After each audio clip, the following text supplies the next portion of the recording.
Businesses will also be eligible for additional relief for providing insurance to retirees who are not yet eligible for Medicare.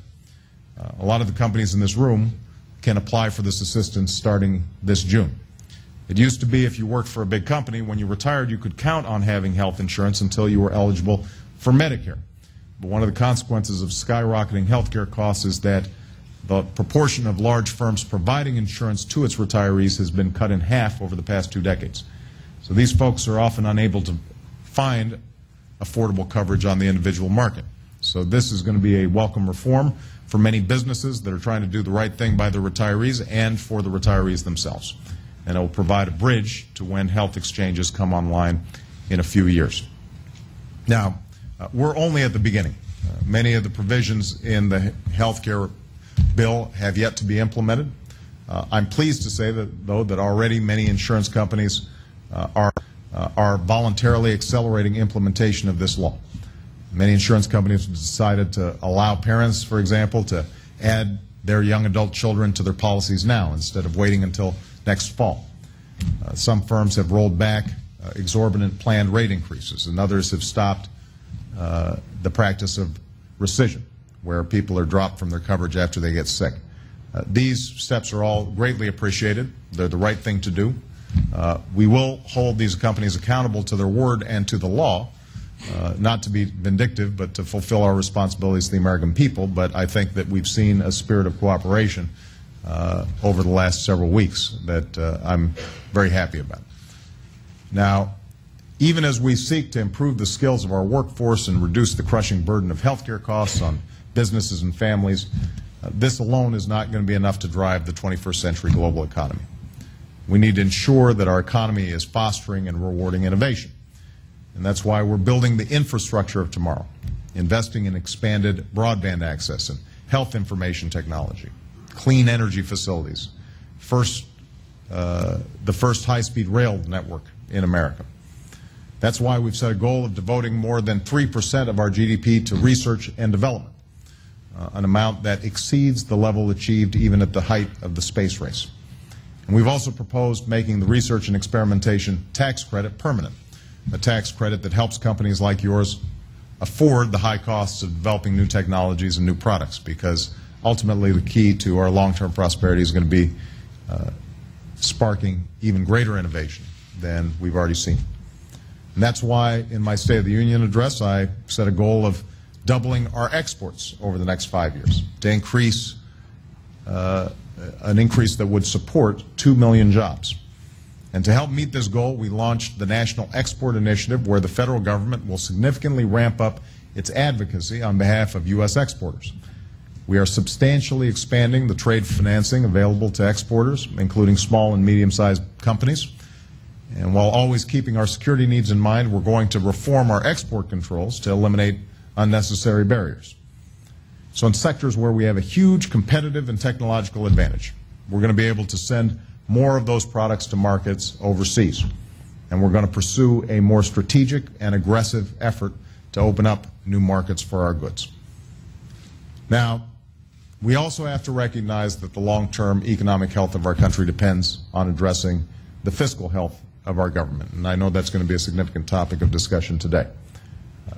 We continue to face not only the consequences of an economic and fiscal crisis, we also face a fiscal emergency that has built up over years. We have a structural deficit that is unsustainable.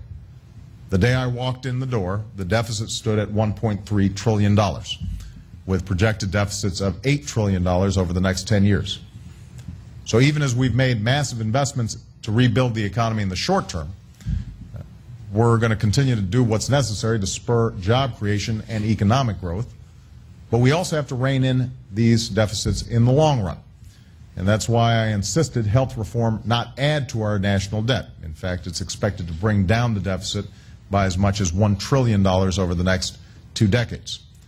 We've also restored what's called the pay-as-you-go rule, so that Congress can't spend a dollar on either new tax cuts or new spending unless it saves a dollar elsewhere.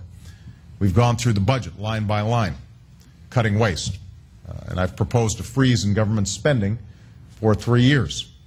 My budget also ends loopholes and tax giveaways.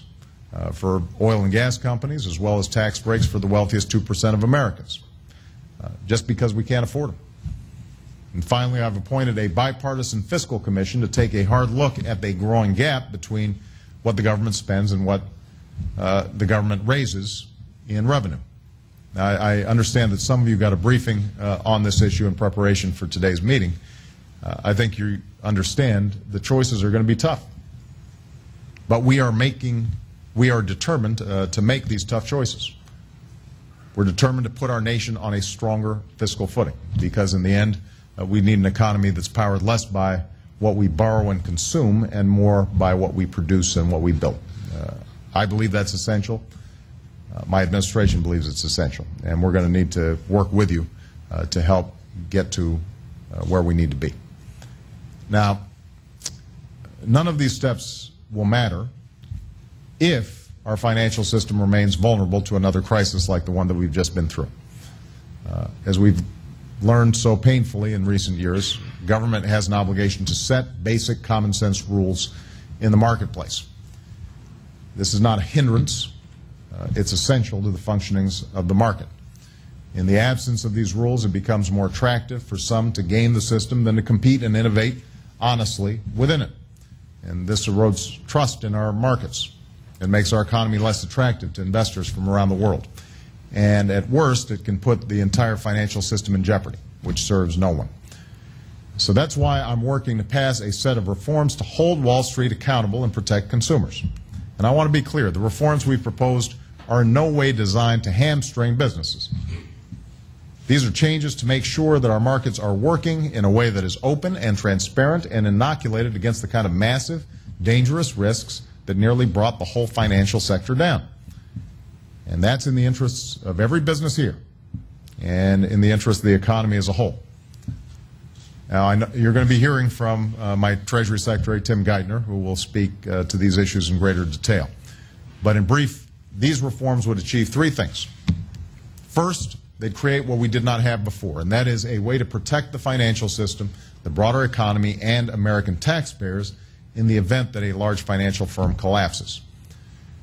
What we call this resolution authority will ensure that taxpayers are never again on the hook because a firm is deemed too big to fail. Second, these reforms would bring new transparency to our financial markets. Part of what led to this crisis was that firms like AIG made huge and risky bets using derivatives and other complicated financial instruments in ways that defied accountability or even common sense. Now, we believe that there is a legitimate role for these financial products in our economy. They can help allay risk, they can help spur investment, and there are a lot of companies that use these instruments to legitimate ends, managing exposure to fluctuating prices or currencies. But the position of my administration on derivatives from the beginning has been simple. We can't have a $600 trillion market operating in the dark. We want to ensure that the bulk of these trades take place on an open exchange, and the rest take place in the full light of day, in full view of those charged with oversight. The third thing that this reform will accomplish is to enact the strongest consumer financial protections ever. This financial crisis wasn't just the result of decisions made on Wall Street. It was the result of decisions made around kitchen tables all across America by folks who took on mortgages and credit cards and auto loans. And while too many Americans took on financial obligations that they knew they couldn't afford, millions of others were, frankly, duped. They didn't know what they were getting into. They were misled by deceptive terms and conditions buried in the fine print. And this didn't just affect these families, it hurt the entire economy. That's why we need to give consumers more protection in our financial system. With a dedicated agency setting ground rules and looking out for ordinary people in our financial system, we're going to be able to empower consumers with clear information when they're making financial decisions.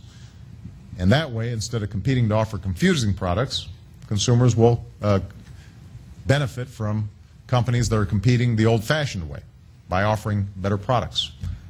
And I believe that unless your business model depends on bilking people, there is little to fear from these new rules.